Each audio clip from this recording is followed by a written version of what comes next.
కూర్చొని తింటే కొండలైనా కరిగిపోతాయి అంటే ఒక లేజినెస్ని రిప్రజెంట్ చేయడానికి, లేదంటే కనుక ఏమాత్రం పని చేయకుండా ఎవరో ఇచ్చినటువంటి ఆస్తుల్ని అంటే తాత ముత్తాతల ఆస్తుల్ని వాటిని ఎంజాయ్ చేస్తూ తిని కూర్చుంటే కొండంత ఆస్తులైనా కానీ మనకు తెలియకుండానే కరిగిపోతాయి అని చెప్పడానికి కూర్చొని తింటే కొండంత ఆస్తులైనా కరిగిపోతాయని ఉదాహరిస్తూ ఉంటారు.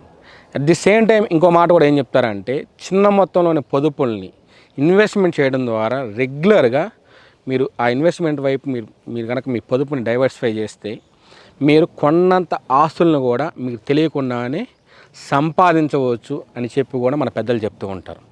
అందుకని ఏంటంటే నేటి యువత చాలా జాగ్రత్తతోటి వాళ్ళకున్న సేవింగ్స్ని ఇన్వెస్ట్మెంట్ చేయడానికి ఎంతో ఎగ్జైటింగ్ ఉన్నారు, ఇన్వెస్ట్మెంట్స్ చేస్తూ ఉన్నారు, మంచి వెల్త్ క్రియేషన్ కూడా చేస్తూ ఉన్నారు. కాకపోతే మనందరికి తెలుసు, ఇన్వెస్ట్మెంట్ అనగానే టక్కును గుర్తొచ్చే ఒక 2-3 ఆప్షన్స్ ఏంటంటే gold market, stock market, real ఎస్టేట్లోని హౌసింగ్ మార్కెట్, అలానే రియల్ ఎస్టేట్లోని ఓపెన్ ప్లాట్స్ మార్కెట్. ఈ 4గిట్లోనే ఎక్కువ మొత్తంలోని మనీ ఇన్వెస్ట్ అవుతుంది మన ఇండియాలో. అయితే ఇప్పుడేంటంటే ఇన్వెస్ట్మెంట్ చేస్తాము, కాకపోతే మా మనీ ఏదైతే ఇన్వెస్ట్ చేస్తున్నామో ఆ మనీకి ప్రొటెక్షన్ ఉంటూనే మనీ అనేది మల్టిప్లై అవ్వాలి. ఇటువంటి ఇన్వెస్ట్మెంట్ ఆప్షన్ ఏంటి అంటూ ఎక్కువ మంది ఎంక్వైరీస్ చేస్తున్నారు.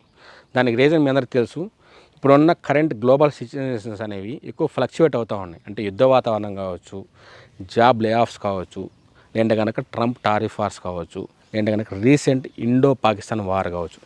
వీటన్ని దృష్టిలో పెట్టుకొని ఏంటంటే ఒక క్లాసిక్ ఇన్వెస్ట్మెంట్ ఆప్షన్ ఏదైనా ఉంటే అటువంటి వాటిని మేము ఎంచుకుంటామంటూ చాలామంది అడుగుతూ ఉన్నారు. అటువంటి క్లాసిక్ ఇన్వెస్ట్మెంట్ ఆప్షన్ ఏంటో ఇప్పుడు మనం ఈ వీడియోలో తెలుసుకుందాం.